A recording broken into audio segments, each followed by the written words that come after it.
Dr. Amber Selking, welcome to the Mindset Advantage podcast. I've been doing a ton of research on you lately. I've been reading your book, listening to all your podcasts. I was saying off air, I feel like I know you already, but I'm excited to share some of your content with my audience. Welcome to the show. Thanks so much for having me, DJ. I'm excited to be with you and excited for our conversation today. Recently picked up your book called Winning the Mental Game, the Playbook for Building Championship Mindsets. Phenomenal book. I want to start with what the book starts with. It's a poem that I know hits home for you, and it's called Thinking by Walter Wintel. It goes like this. If you think you are beaten, you are. If you think you dare not, you don't. If you like to win, but you think you can't, it is almost certain you won't. If you think you'll lose, you're lost. For out in the world we find, success begins with the fellow's will. It's all in the state of mind. If you think you are outclassed, you are. You've got to think high to rise. You've got to be sure of yourself before you can ever win a prize. Life's battles don't always go to the stronger or faster man, but sooner or later, the man who wins is the man who thinks he can. What a phenomenal way to start the book, and I think a phenomenal way to start our conversation today. Talk to me about that poem. Yeah, it's wild. One of my favorite parts about life are just, sometimes how circular they are. And you do something in one season of life, and then 5, 10, 15, 20 years later, that thing kind of comes back around. And so that poem, my mom actually had me memorize when I was 12 years old. I grew up in a small town in Montrose, Pennsylvania. My mom was an extension agent for 20 years. And so youth development is like her thing. And so, public speaking, she knew was a life skill that she wanted us to have. And so we did a lot of that. And one of those things was memorizing this poem and sharing it. And so when I was going back through all my 4-H books, and I went back to our home one time on a break and found this poem. And I was like, holy smokes. Like I memorized this when I was 12. And, now decades later, this is what I get to do with my life is help people, understand how to think right and the importance of our thoughts. And not just from a really powerful poem, but actually from a scientific standpoint. And so that poem has a lot of meaning in my life. And I like to share that with groups that I have the chance to speak with. So I'm glad we opened with that today. I love it. And I'm kind of weird. When I get a book, I like to read kind of the first page, and then sometimes I go to the last page of a book and I read the last page. It's goofy. I've done it my whole life. But you have a story at the end of your book that I think sets up just your path. And you went through an injury, you went to the team, you thought they were going to say something. They said something completely different. So if you just bear with me, the first part of the book, the end of the book, let's tell that story. And then I think it kind of sets up the rest of it. Yeah, so I had the privilege of playing soccer at the University of Notre Dame. I'd actually committed to the Naval Academy my senior year, and then tore my first ACL a month before I was supposed to leave for plebe summer. But thankfully, 3 days before the Notre Dame deadline, and so wound up as a preferred walk on at ND, and rehabbed all fall, redshirted my fall season, was playing my spring season, and again intended to walk into that meeting to hear from my coaches, hey, you came in with 10 girls, we got another 10 girls coming in, lots of work to do this summer, but we're excited for you, because that's what my seniors had been telling me all spring. And I walked in and I just heard, how would you feel if you weren't on the team next year? And I mean, I was crushed, right? Everything I'd done since I was 7 years old, or didn't do since I was 7 years old, was because I wanted to play college soccer. And it just gutted me. And it was crazy that my coaches were like, okay, we'll come back in 2 hours and we'll tell you what we decided. And I was like, what? So I left, and, I was trying to study. It was finals week. I was a freshman, and I couldn't, obviously, because my whole sort of life was potentially crumbling in front of me. And I remember just checking my email kind of mindlessly, and I was getting daily devotionals from FCA at the time. And it was funny because we signed a ton of stuff. Like every day, we were the #1 ranked team in the country. And like every day we would sign stuff for little girls. And I would always sign it ALAT. My maiden name is Latner.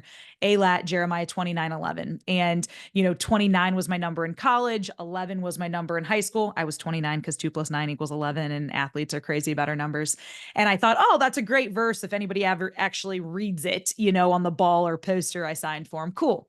And so I opened this email, and it starts Jeremiah 29:11. For I know the plans that I have for your life, says the Lord, plans to prosper you and not to harm you, to give you a hope and a future. And I read that, and like I just knew like I was about to get cut from the team. And yet there were plans and there were purposes, and I had to hold on to that promise. And so what I thought I had been writing for 9 months for someone else was building a mindset in myself that there is hope, there is a future, it's not over. And so I went back into that meeting. At that point, I was like, they're not going to see me cry again, and I just chewed apart the inside of my mouth, and they released me from the team. And I just remember walking out of the Jack. It's sort of the where all the coaches' offices used to be, and I was standing on the corner, and I like started to walk one way, and I stopped, and I was like, I don't want to go to my dorm right now. And I started to walk to the weight room, and I was like, wait a minute, I can't go to the weight room anymore, And I just, for the first time in my life, I felt hollow from like the base of my neck to the bottom of my stomach. And I'm like, if I'm not Amber, the soccer player, like, who am I? And I had this identity crisis. And um, it took me a while to navigate through that. I decided to stay at Notre Dame. I felt like, God had called me to Notre Dame, but I was just too stubborn to, go there if I didn't think I could play soccer. And so I wound up staying. I'm grateful that I got to sort of be in that bubble and navigate that identity crisis for the next couple years and sort of this safe environment. But that really set the stage, for this thinking about, man, when sport is over for people, what do they do? Because I came to this realization that, hey, listen, I have a personal relationship with Jesus Christ. I got a family at home that loves me. I'm at the University of Notre Dame. Like, fairly certain my life is going to be okay. But I was still devastated. And I just thought, what about people that have none of that? Then what? And so that's what really, I led Notre Dame Christian athletes during the rest of my time at Notre Dame, and thought that was my way to ease my ego out of sport. Went and worked in corporate America because that was my goal and dream at the time. And very soon realized that, man, my heart was still in athletics and there has to be something more. And that's when I found the field of sports psychology. And I was like, wow, this is it. This is what athletes can hold on to when their sport is over. This is what our veterans can hold on to when they leave the military. Like, this is what people can hold on to when they retire from, a career that they've poured their whole life into. And so this essence of identity and mindset and how that really comes into play is sort of the foundational why that I do what I do, to hopefully help people understand that thinking is where it all starts, and where it can lead us even in the darkest moments of our lives. That's such a great place to start. And oftentimes, what I'm seeing in my work is that athletes aren't having this conversation. They're not thinking about it until the moment comes where the season ending, career ending injury comes, or they get cut from the team. And then we see a spiral, right? We see, people even like Michael Phelps have come out and said, publicly that he had suicidal thoughts. And after you're done playing, who are you? And identity is such a huge piece of it. Dr. Amber, I want to ask you, what's the advice to the athletes out there listening who maybe are just going through a traumatic injury, maybe just got cut from their team? What do you say to those athletes right now? There are plans and purposes for your life, and there are plans to prosper you and not to harm you, to give you hope and a future. I think one of the things that I thought about, like, did I just waste 17 years of my life? Well, I guess not 17, but like 11 years of my life at that time. Like, what did I do? And I, thankfully, as I thought through that, and I had some mentors that spoke truth. So I would say, get around people that know you and love you. Do not isolate. Human beings are created to be in community. Our bodies actually release different hormones that are helpful for your heart health, for your mental health. And isolation is the easiest thing that we do. So do not isolate. Get yourself around good people that will speak truth to you. And then understand that all of your life that you've dedicated to this thing is not in vain. It is literally his what has created you to be, the individual and the competitor, the leader that you are for what's next in your life. And I think that was one of the reasons why I decided to stay at Notre Dame and not transfer. I felt like, as I really thought about it, if I transferred to play somewhere, it was kind of a lateral movement. Like, I just had this sense that soccer had taken me as far as it was going to take me in my life. And now listen, it took me, 2 years to really figure out, well, then what is it going to be next?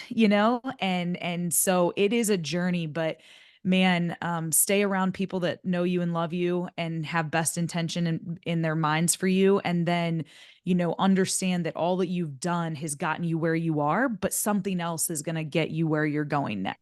next, and to just lean into that discernment process. And it will come to you, because I believe that when we seek, we find, but it takes that intentional effort to really seek and explore, who am I? What am I supposed to do next? Yeah, I don't know how familiar you are. My background is in the sport of CrossFit, and CrossFit is now in this stage where, they're about 15 to 18 years into the development of the sport. And now we're seeing a lot of athletes, specifically female athletes, Dr. Amber, stepping out and saying, I don't know who I am anymore. I've put all my identity into this. I've become obsessed with being the fittest version of myself and being this athlete. And we're seeing right now in 2024, more than we've ever seen, athletes step out of the game, take a year off, do all these different things, and it's been hard to see, but it's also great to see because they're getting the message out, especially for younger females, because now what's happening is the sport is starting even earlier. So it used to be Mm, CrossFit to be like after high school or college or even later, and now kids are getting into it at 9, 10, 11. So the burnout is starting even earlier. So it's just mhm. it's interesting to see how it's kind of this borderline, because you see the message of, if you want to be great, you have to be obsessive. Well, is obsessive the right word? Can we still have a healthy relationship with it? And then there's the identity piece too. There's a lot of little moving parts to it to make sure that you don't get to that point of burnout.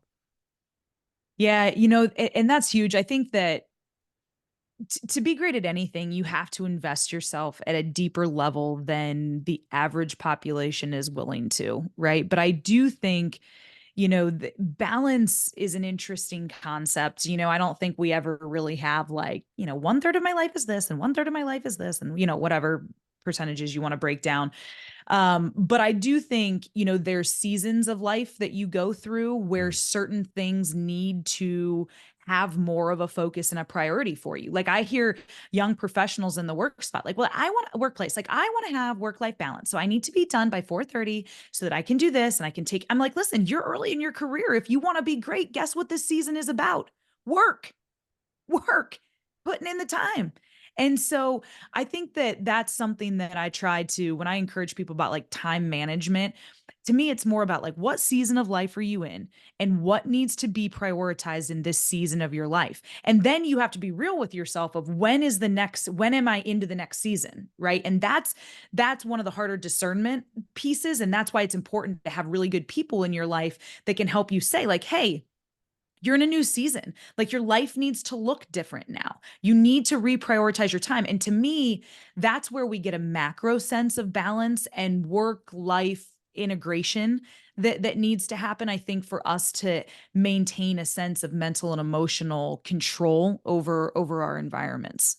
yeah, I love that. Alex Hormozy talks about this sometimes, where he thinks it's kind of a comical joke where people want to follow these influencers, these celebrities that have this like 4-hour AM routine, and then they meditate for hours, and then they work out, and they don't, they do all these things. And the concept is, Alex Hormozy says, don't copy what they're doing now, because they're at the top. They can do those things. Go back to 10, 20, 30 years ago. That's the work you need to put in. Don't copy their work ethic, what they're doing now, because it looked a lot different 20 years ago. And sometimes that's a light bulb moment, especially with the social media kind of being where it is now. Well, and then too, maybe some of them were doing this 20, 30 years ago, or maybe they're in like year two and you can do anything for 2 years, and then all of a sudden, guess what? They burn out, because who really can do 4 hours of a morning routine for 35 years of your life? Like, what else do you have on your life? Probably not much. Like, I mean, I don't need, that's not even realistic. So I also think, like, I'm always curious. And honestly, it's one of the reasons why I wanted to be on your podcast. John Gordon, I asked him to be on my show one time, and we did some stuff together, and he gave me this really good insight. He always looks at how many episodes of a podcast someone's recorded, and if they're in like season 1 or show 10, he's like, listen, like, I would love to be on your podcast. When you can demonstrate that this has been a commitment for you, then I'll commit to this for you as well. And so, would you say you're on 360, episode 365, That's right? right. Which is incredible. And I appreciate that sense of dedication. And those are the things that, I want to be a part of. So when I'm looking at some people's work, like, that's also what I look at as well, of like, how, and we're both relatively young in our careers, so you can only do what you can do in life as well. But that sense of commitment, I think, is really important to see how people are operating. There's another part, page 6. We're not getting very far. We're only on page 6 because this book is so good. But I underlined this quote here. I'm curious if we can break it down because I think this has something to do with identity. He said, "Being a student athlete at the University of Notre Dame, I wanted to build a bridge between the strong athletic identity we all embraced and the personal identity of the man or woman who was under that jersey. Because," and the quote is, "I know that the human could always outperform the performer. I know that the human could always outperform the performer." Can you break that down? Yeah, I think sometimes when we're working with like identity conversations, or talking about transitions out of sport, people think like, oh, I'll do that when I'm done, right, with playing. And my dissertation was actually on the transition out of the NFL. And so interviewed like former players on that sort of mental, emotional experience, and then sort of deconstructed their experiences to put together a framework of, well, what does this transition really look like? And what did they do to navigate the transition out? And once we built that framework, it became very clear to me that the things that they did to transition out were actually things that would have helped them be a better football player if they had engaged in them early on. Interesting. So I think that sometimes again we think, oh, I don't have time to work on identity. I have to work on my technique, right? Well, the reality of it is by working on some of these identity pieces, these mental and emotional skills pieces, it's actually amplifying and enhancing your ability to do the thing that you want to do better and with more mental and emotional stability. And so um to me, the human will always outperform the performer. If you don't know who you are under the jersey, then that's like that. Think about that's like a body with nothing inside of it. Like you got your jersey on, but it's hollow, it's empty, right? And so you can get pushed over easily. You can get the air taken out of you really easily. You can deflate really easily. But man, if you know who you are on the inside and then you put that jersey on, man, nobody can touch you. Like the wins and losses don't have to drive how you show up to life, how you think about yourself. And so that sense of knowing who you are allows you to win and lose as a champion consistently, right? And not as a winner, as a loser. I win and if I win, I'm a winner. If I lose, I'm a loser. And that is just a very emotional, volatile place to live. And that's where most people live, right? They're playing well, they're feeling good. They're not playing well, they're not feeling good. And when I say playing well, that could be in sport, in your relationship, in business, like whatever that is. And so this sense of identity, I think, really drives a consistency so that we can show up, we can take the blows that high performance and work and life and love demand of us, but allow us to again keep moving forward on a day to day basis with that sense of grounded confidence. Yeah, separate the who from the do. I think it's the foundation when we talk about building an elevated mindset. It really needs to start there. I'm so glad that you emphasize that. I have a couple. I'm a mental performance coach, Dr. Amber, so I have a couple questions that are going to kind of scratch my own itch, and then we'll get into some of the stuff Yeah. from the book. But I've been just so curious to ask you specifically. You've been working with Coach Kelly for a number of years, and personally, I think one area where the field of mental performance could very well be heading is really equipping the head coaches with the strategies and drills and skills to be able to then bring it to their players of mental performance. I think there can be, depending on the field you're in, especially in high school, or if you're giving keynotes, when we really see an impact is when the coaches can carry the torch. Because people like Mhm. you or I or a speaker, we might come in and blow it out. It might be awesome for a whole day. And then it's like, well, what happens the next day? And the coaches kind of they have to carry some of this language. So I'm curious for you, if you feel the same way, Dr. Amber, how do you equip a coach like Brian Kelly or other coaches that you've worked with? How can you do it? How do you do it? How can mental performance coaches out there listening, how can they help equip the coach so then they can make a bigger impact and thus make a more mentally strong team, if that's making sense? Yeah, for sure. I was blessed to be able to do my PhD with Dr. Rick McGuire at the University of Missouri. And so we call him Coach. Coach McGuire, he was a head track coach at Mizzou for 37 years and then ran the sports psychology department there for 27 years. And he's sort of a grandfather in the field of sports psych, started the USA Olympic track and field sports psych program. And his philosophy is sports psychology best happens to and through the coach. And so we say that a lot, to and through the coach, because an athlete might spend an hour with me or, maybe 3 hours a week with me, but they spend a lot more time with their position coaches. And so Coach McGuire would always say sports psychology is just learning to think right in sport. And so thinking right happens as you're watching film, as you're on the practice field, as you make a great play, as you make a terrible play. And so this idea of to and through the coach is a critical element of how we function our program and in general. And so I'm to the point now where, like, unless a head coach or a CEO is 100% committed to doing this work and owning it and driving it, like, I'm not really interested in working with them because I don't think it works. And I'm not in this to say, like, I work for X NFL team, you know? Like, I want to do this to win. I want to win in kids' lives, athletes' lives. I want to live in employees' lives, and I want to win in the sport and in business. And I know what that takes. And so I want to work with people that know how to build that. So we refer to it as building a comprehensive integrated high performance system. And so comprehensive, everything that touches our student athletes, everything that touches our employees. I serve as an executive for a global manufacturing company as well. And so in culture and leadership. And so we look at, like, everything that touches our people, that's comprehensive, and then integrated. All that can't operate in silos. That has to be integrated around the goal, right? And in college athletics, it's the student athlete. And so, and then that has to get owned and driven by and held accountable by the head coach or the CEO. Because at the end of the day, like, I love our assistant coaches and they love me, but they're not going to do what I tell them to do, unless Coach Kelly tells them what to do, unless Jason Lippert, our CEO, tells them what we're going to do. And so, I think that's a critical part in really building a sustainable, high performing culture. And those are the types of leaders and coaches I want to be around and work with and partner with. And, Coach Kelly's a phenomenal leader, and he knows the game so well, and he knows the system so well. And I don't know all those things, right? Like, I have an area of expertise and he's got areas of expertise. But when we come together on that, and the same is true in the business, the executives and the presidents that I work with in our company, like, they know our industry. And so they've got wisdom in the space that they're leading. And then we weave in some of these high performance, like what we know about human high performance, and it can take off in really powerful ways. So it sounds like step one is make sure that the head coach or the leader is on board with what you're doing, and they can be present in the sessions. I think that's powerful too. Like, if you're speaking to the team, make sure they're in the room. It sounds like second strategy could be have frequent conversations. I'm sure you and Coach Kelly meet quite often. Is that the second strategy? And if is there a third kind of, if we just break it down into football or into high school or college sports, is that the second strategy? And if so, what do you think the third one would be?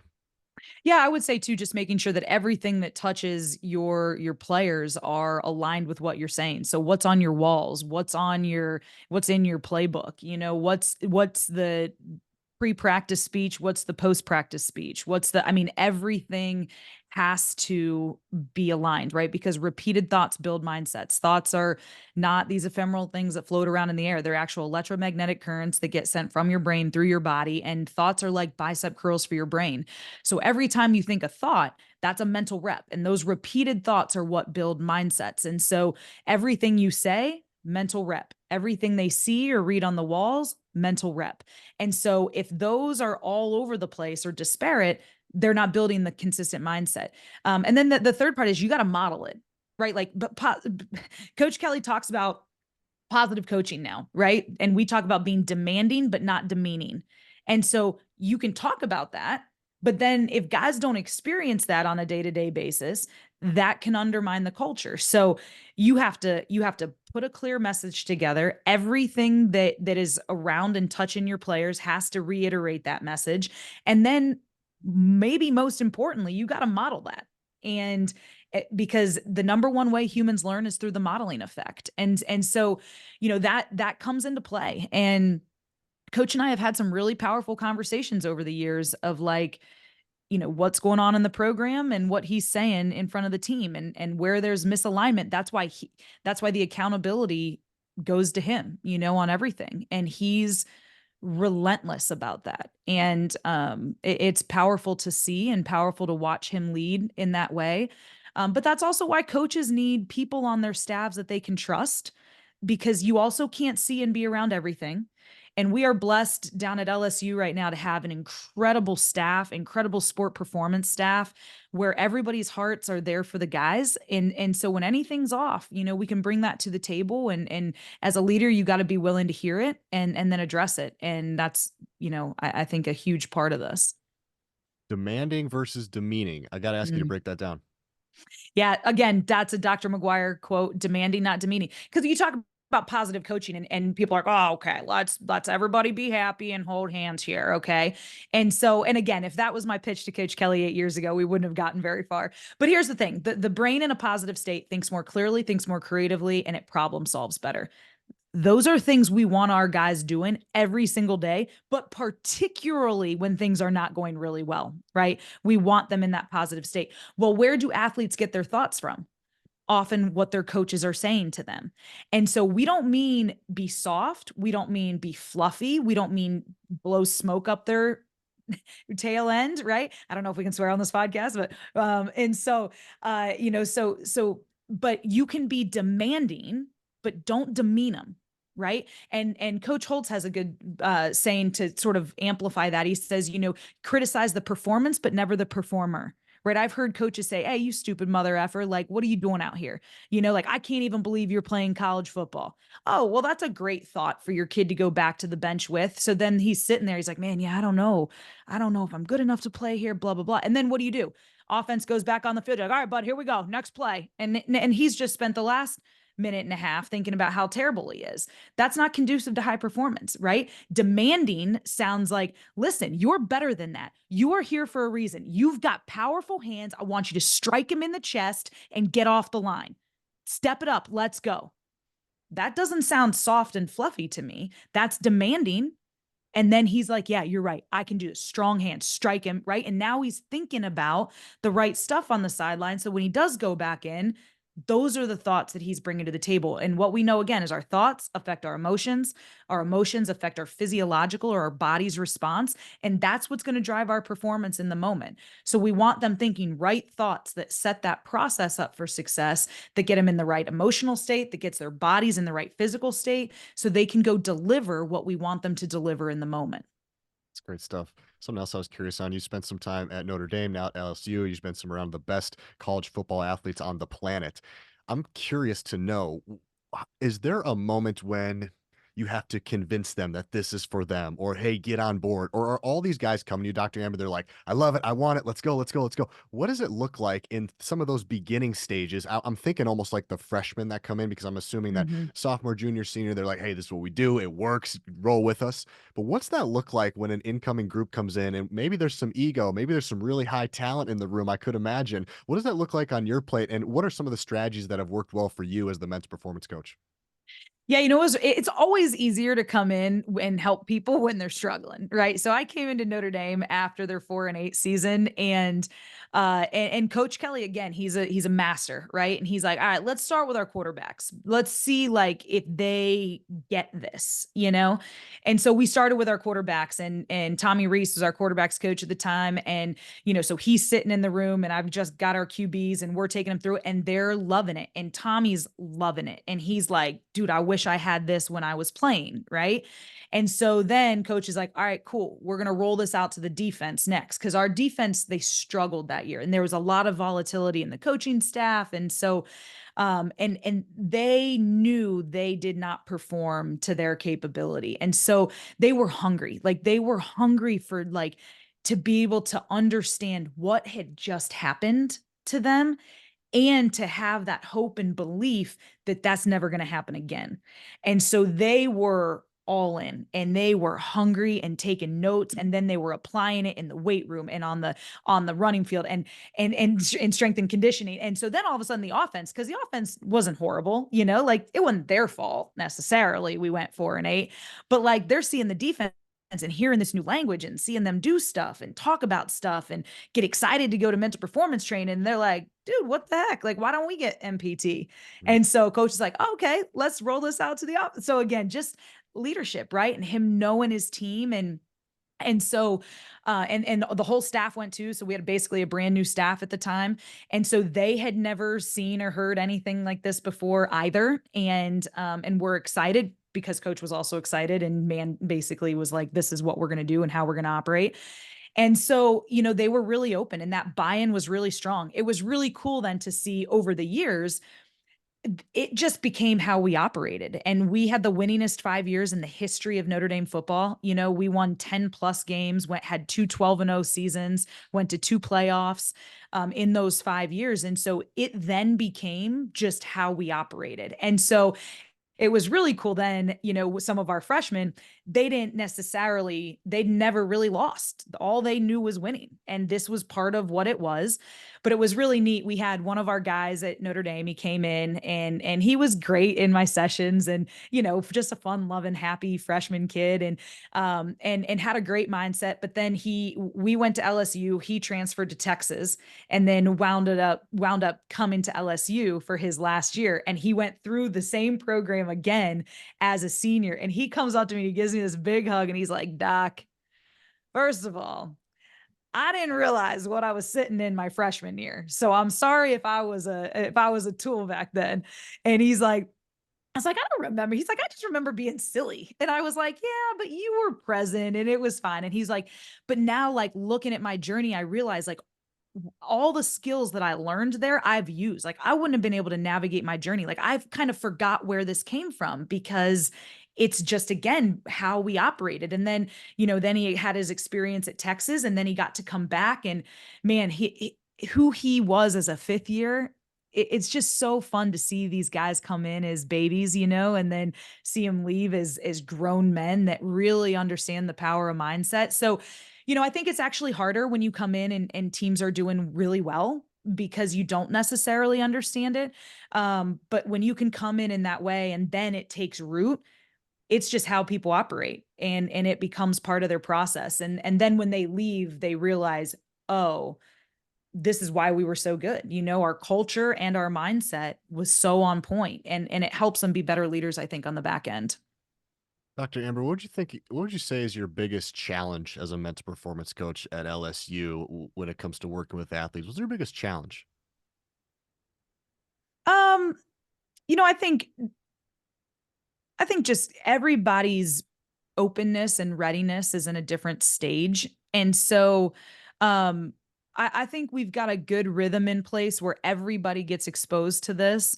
And then there is ample opportunity for ongoing work when they're ready. And I think that, you know, my faith is really important to me and there's a cool verse in the Bible that talks about like some people till the soil, some people plant the seed, some people water it, and some people harvest. And I think sometimes coaches, teachers, parents even, we can get frustrated like we're not seeing the harvest. I want the harvest and that can even be an ego thing. And so I just try to always remind myself, man, for everybody in this room, some people are just tilling the soil. Some people are getting seeds planted right now. Some are getting watered. And man, some are about to just have this explosive growth that we are going to see the harvest in. And I think that continuing to remind myself of that and letting kids grow and then I think just the consistency of the staff, again, I've worked for different coaches. I've had some different experiences and, some have been all in and some don't really understand how all encompassing this has to be to work. And so I think not just at LSU, but in general, I think one of the things I've learned over the years is like how hard it is if you don't really have that commitment and that support and that integrated approach from your senior level leader. And that's why it's kind of like a new element of criteria for me. Yeah, that's phenomenal. Great answer. I'm so glad you said that because that's been something on my mind recently as well. My dad's a motivational speaker. He's been traveling the country for 34 years. And I came in one time after a session that I did, and I was like, you know what? It seems like, there's a third of the group that they really dig it. And then the third of the group, I can't really tell. And there's a third of the group that I can't help these guys. I was frustrated. They don't seem like they're listening. And he taught me kind of that same lesson. He goes, DJ, what you're doing is you're planting seeds. And you're Mhm. planting these seeds, and someday, what you hope for is 10 years from now, one of those kids comes back to you and says, you know what? It hit. It finally hit. For some of the kids, it's going to hit as soon as the words leave your mouth. For Yep. others, you hope that it's just planting seeds and having that thought. I mean, whether you're a coach or a teacher out there, it's such a great insight or kind of a feeling in your heart, just knowing that it might not hit now, but at some point, it's gonna hit with them, and they're gonna be like, "Man, that stuff was awesome." As a presenter and as a coach, that feels good just kinda knowing that it's gonna hit at some point. Yeah, I just pulled my phone up and because I got a text actually this morning from one of my guys that was in year 1 or 2 of my time at Notre Dame, and he sent me this little video, The Effect of Words on Water, and he said, "I saw this and wanted to share. Thank you always for your impact on my life and helping realize how impactful our thoughts are." And he's one that got it in the moment. Actually, I have a pair of his cleats here. He gave me the first pair of cleats he ever played in at Notre Dame when he graduated. And so he was one that got it, and then one that continues to get it, and I randomly will get these little messages from him, and it's like you're like, "Man, this is why we do what we do." And you just never know where and how it's going to land, but when it comes back around and you see it, you're just grateful for the opportunity that you've got to intersect their lives, however long or short that might have been. Yeah, it's a great reminder. Okay, finally, let's get into some of the great stuff with the book here. I have a couple of my favorite plays that we'll go through, but in order to really set the table, I think we first need to talk about how you emphasize in the beginning, and I love the way you frame this. Thoughts, emotions, physiological response, performance. This lays the foundation. We can't go further into these plays until me and my audience understands this further. So break this down for me, if you will. Thoughts, emotions, physiological response, then performance. The entire process begins with a thought. Mhm.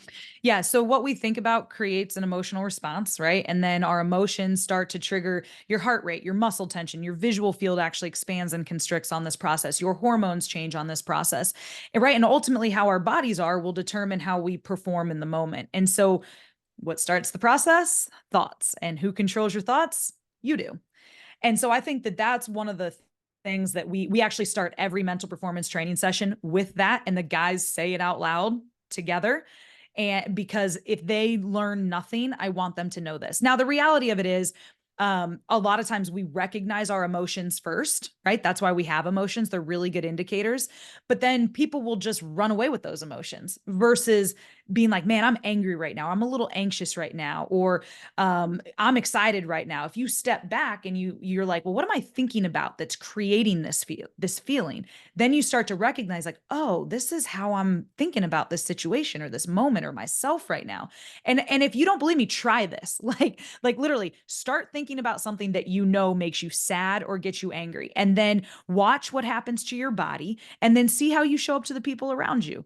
And then just as quickly, I want you to start thinking about something different and notice how you feel and notice how your body starts to release and relax. And that's the power of our thoughts. And it was really awesome. One of our first sessions with LSU football, we had the full team there. One of my guys sitting in the front, one of our defensive linemen, he raised his hand. He's like, "Doc, like I hear you, I see you, but like I've seen some shit. Can we really control our thoughts?" And I said, "Man, I appreciate that. And I appreciate the courage it takes to say that in front of your teammates." And here's the reality: we can't always choose which thoughts come into our mind, right? Thoughts can come from wherever, but we do get to choose what we do with those thoughts once we're aware of them. And that's why we start play number one is awareness, because you have to be aware before you enhance. Humans have about 70 to 80,000 thoughts a day, and most people are very unaware of the thoughts that are running through their mind. So when you start to become aware of these thoughts, now you can start to take them captive and be like, man, is this thought helping me feel the way I want to feel, be the way I want to be, or is it hurting me? And if it's hurting me, what should we do? Change it. And I think sometimes people are like, just don't think that. Well, in the brain, there's no don't, there's only do, right? You have to actually change it. You have to replace it with a right way of thinking. Because yes, like we've all been through things, we've all seen things, we've all done things, right? And varying degrees of good or bad. I don't even like to label that, right? Like it's your experience, it's your life, whatever that is like for you. But how you choose to think about that experience or that moment will then change how you feel about it, and how you can show up to the next moment. And so that's like one of the things that we fundamentally need to get our guys to understand and to be thinking about. One of them said, like, I've never thought so much about what I've been thinking about. And so, we want people to start thinking about what they're thinking about, and then choosing those right thoughts that create right emotions that give you a right physiological response. And so, positive, productive, right, helpful, whatever thought word word you want to use, those are the kind of thoughts we want to create positive, helpful, productive emotions, to create positive, helpful, productive physiological responses, and then drive that performance. So the first thing that comes to my mind is probably conversations with you, and second is probably journaling could be a helpful way to do this. What do you guys do at LSU football to help them be more aware of their thoughts, or to be able to replace them? What's the strategy that you guys are using? Well, again, that's why to and through the coach is really important. And so, we have a condensed coaching call sheet for these mental plays that they can, use when they're out on the field. Like, hey, think right, or just give them right thoughts. Like, hey, this is a practice rep, right? Next rep, you're fine. Next play. And so next play is a really good one. What's important now? Hey, what's important now, next play. We have them right in the play number 3, we in confidence, we talk about power statements, and these are just positive, powerful, productive statements about yourself, your mission, your team. And so we have a lot of guys will write them on their wrist, just as reminders of who they are and what to think right in the moment. So those are some strategies, again, just coaches and how they communicate, thinking right, and then how guys are even talking to one another is really important. And so, when you hear them saying breathe, fundamentally breathing is the number one way to reset our central nervous system. Hey man, you're fine. Like, next play, what's important now? Like, all of these things are some of the dialogue that our guys are having. Lock in. They say that, we say that a lot to each other, and those are just giving them right thoughts to get right emotions, to get that right physiological response.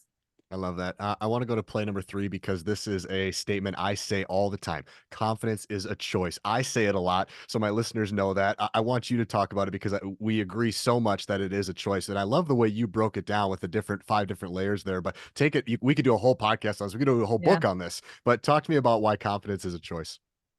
Yeah, so this is from Coach McGuire as well. He would always say confidence is a choice. Why? Because confidence is just a thought. And who controls your thoughts? You do. And so now some people choose confidence, and that is not grounded confidence, right? But he would always joke, he's like, I'd rather they choose confidence than not when they step up to the line. And so our job, as coaches, as leaders, is to make sure that we instill fundamentals of, physical, technical, tactical, mental prep that allow that to be a grounded, logical choice. But it's actually shocking to me, how many elite athletes are not confident. When I work with guys in the league, some are like, well, I was only a third round draft pick. I'm like, bro, you got drafted in the NFL. Or like they first round draft pick, but like, man, my signing bonus wasn't like so and so's was. And so they're walking, or like, I wasn't drafted. Right. And so their confidence is like, really, really low. And and versus thinking, man, I'm less than 1% of the population in the world that's playing this game right now, or that I got drafted. And so helping them really think right about where they are and what they're doing and their skill sets and their capabilities is critically important. And so that's a choice, and you have to choose to think that way, so that you can show up and really deliver what you came here to do. Life is short. And so I it's also interesting to me, like, when you talk with athletes, they think like everybody's criticizing them. And I'm Mhm. like, at the end of the day, no one really thinks that much about you. I hate to break it to you. Like, when you're at practice and not playing well, your teammates really aren't thinking that, because they're thinking about themselves and what everybody else is thinking about them. And, your coaches, um, they're going to be critiquing you, and film is going to come up in that. But the podcast, the local radio guy, he's going to say one thing, and people are going to move on with their lives. And you're going to hold on to this, and it's going to derail the goals that you have for yourself. So let's think right. Let's reset and refocus and choose confidence, because that's what's going to benefit you most on the next play, which is how you rewrite that story for everyone else. And the play in that chapter is I am statements. Can you tell my listeners about that? Yeah, so those I am statements are those power statements that we talked about. And so I am, fill in the blank, strong, powerful, equal, a threat. I am worthy. I'm prepared for this. I'm here for such a time as this. You know, these are all statements that when you say them to yourself, like they start to shift your belief about who you are and what you're capable of and your presence. And so those I am statements can really help flesh out that identity, you know, that we talked about as well. And then just again give you right thoughts at the moment of execution and where you are and what you're trying to accomplish. I want to go through two more plays that I really enjoyed. The intensity management. I've read a lot of books on the mental game. I haven't seen a lot of intensity management. This was great, and I think it's something that is super applicable. All athletes can really hone in on what this means to find your optimal zone, whether you're too high or too low. Teach my listeners about intensity management. Yeah, so this is out of Hannon's theory, individual zones of optimal functioning. So it's a, you know, done a lot of research that look at like the word they use is like your arousal levels. I work with college football players, so I don't say arousal levels often. We call it intensity management, right? Your level of upness, the intensity, the amount of energy that you're bringing to a moment. And what Hannon found in his study is that, you know, some people deliver their best when they come with a lot of energy, right? They're really amped up, they're jacked up, they're talking a lot, they're moving a lot, and they play at a very high level. Some athletes compete, they're better when they're quiet, they're locked in, they're chill, they're relaxed, right? They're breathing slow, they're nice and loose. And then some are somewhere in the middle of that. And so, you know, football is always interesting because it's this hyper masculine environment that I think everybody, you know, historically has thought we're jacked up in the locker room, we're head banging, we're pounding shoulder pads and, you know, frothing at the mouth coming out. And while that might work for 1/3 of your team, it's going to actually derail the other 2/3 of your team. And so we work a lot with helping our guys understand what is your optimal zone where you deliver your best. And coaches understand that you're going to have some guys sleeping in their locker and some guys headbutting each other. And so you need to be okay with that. And players, you need to respect each other and give each other space because what you want is that dude in his optimal zone to deliver his best. Now, the flip side of that is, you know, I was a player that if you told me, you know, a scale of 1 to 10, what's your optimal zone? I would have been like 11, you know, and hence I had a lot of yellow cards and I had a lot of adrenaline dumps. It took me a long time to figure out how to get through a whole weekend of playing tournaments because I was so jacked up so early that I just depleted my body. And I had some European coaches my sophomore year of high school that really taught me how to hone that and channel that intensity to leverage it better. And I realized that, man, by dialing it back to maybe an 8, I was actually better mentally and emotionally because of that. The flip side of that is I've got some players that are like, yeah, but doc, like I'm just chill, you know, I'm chill. I'm like, okay, well, here's the thing about being chill. I'm fine with that, but you can perform better. So I want you to press yourself to when you get into a drill, turn up a little bit. You in warm up, you got to get your motor going more. And it can't be until, you know, the 10th period of practice where you finally get into a rhythm. That's why you don't start playing well to the third quarter. And so, you know, helping people understand that it's about what performance you deliver and you got to turn up or turn down to be able to get into that. Okay, I love this, and I can't relate more because I've been in locker rooms and I've seen this. I've played in lockers, I played football, and now I'm working with consulting with teams. I see this. Okay, so I need to understand how do we help athletes turn up? How do we help athletes turn down? What are some of the go-to strategies? Yeah, so I'll share a few here, and you know, and that's why I think the book is really helpful. Like the subtitle you read it is called "The Playbook for Building Championship Mindsets." Like it's literally written like a playbook. There's a story, there's science, there's a story, there's science, and then there's actually these tools and strategies that you can do to train your brain, just like you train your body. And it's written in a sequential way that, you know, sometimes people they want to jump straight into optimal zone, right? It's like, but that's hard to do if you aren't really aware of your thoughts and your feelings yet, if you don't really know what motivates you. And so I say that only to say I'm going to give you a couple here, but I need you listeners to understand that just like we all wish we could go do one of DJ's awesome workouts one day and be fit for the rest of our lives, that doesn't work that way. The body doesn't work that way. The brain doesn't work that way. But one of the best ways to turn up or turn down is through breathing. I mentioned that earlier. So we teach our guys, proper breathing to slow everything down. If you're too amped up, too jacked up, is in through your nose, down into your belly, and out through your mouth. And so they found that if you do that for 60 to 90 seconds, it actually resets your central nervous system. So that's one of my roles on the sideline of games, is to just, when the offense or defense comes off the field, I take a lap, I check our breathing, and it's just reminding guys to breathe, right, to slow things down so they can listen to what their coaches are telling them, so they can get any adjustments that are needed, and then they're ready to go. And that needs to happen quickly, because if we get an interception or throw an interception, that sudden change is really important. And so breathing helps you turn down, but it also can help you turn up, right? And that's just kind of the opposite, some power breathing, where it's like strong in through your nose, strong exhale through your mouth, quick to get your heart pumping. So breathing is really powerful on both ends of that. And then music is another really powerful strategy. There's been a lot of good research done on the connection between music and our arousal levels. And so, what's your pregame playlist look like? And if you are a person that needs to be amped up, classical music might not be the way to go, right? Or like smooth R&B. But if you're a guy that needs to be slower and smooth, listen to some headbanging stuff isn't your best option. So we really encourage our guys to be mindful about what they're listening to and what zone that's putting them in. And then, our guys always have some songs collectively that they love to listen to. And so when you put that on right towards the end in the locker room, and you can just start to feel this like collective flow, right? And buzz, it's a really powerful thing to watch and feel, and be a part of. A lot of great advice there. One more piece, that the mental rehearsal piece. This was cool. I never knew this, and this really opened my eyes. You talked about mental rehearsal, what the mind conceives, the body achieves.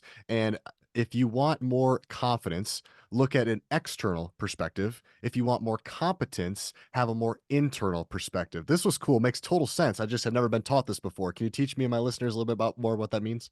Yeah, so mental rehearsal, like visualization, right? We call it mental rehearsal because we want you to incorporate all five senses, like make it as real as possible, not just seeing it.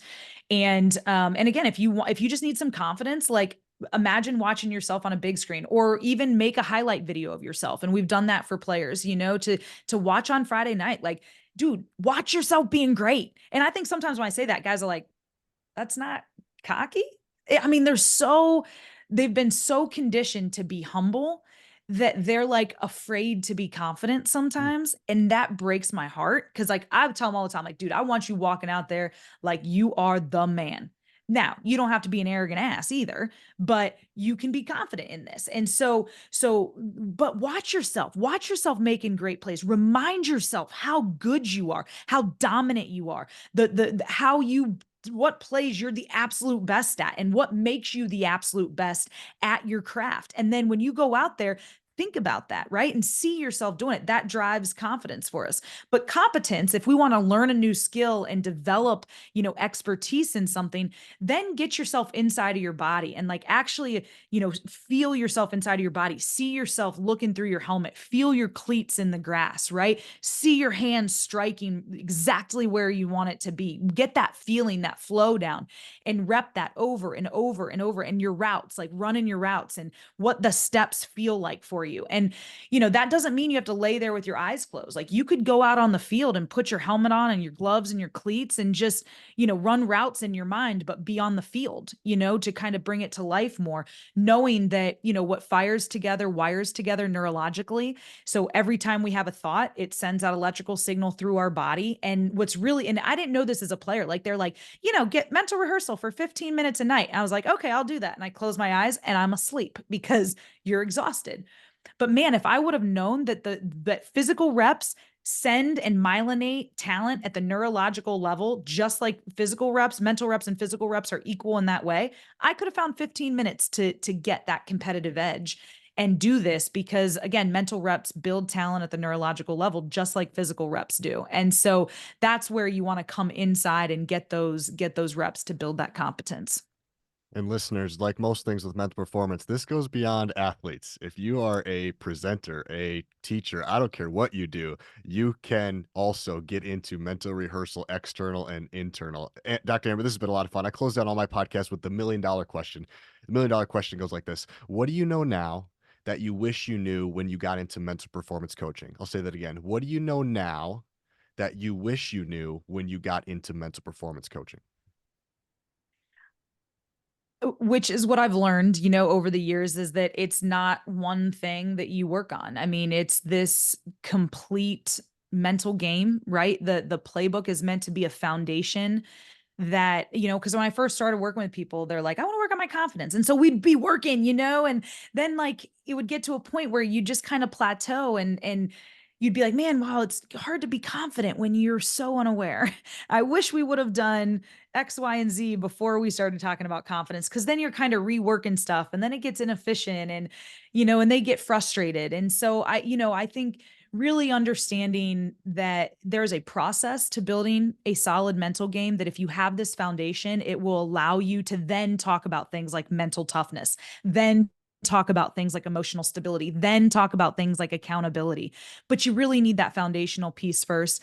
And then I think the other side of that is what I've mentioned a couple times that I've learned, that when I started, if I would have started out on this, but that senior level leader buy-in, if you're working with a team, it makes a big difference because that's what I feel called to. I do think some mental performance coaches are like, I want to be there with the athletes in those moments, and like the coaching staff is the coaching staff, and so everybody has their thing. But for me, that's been a really important insight that I'm grateful to have and excited for the next 10 years of this journey because of that.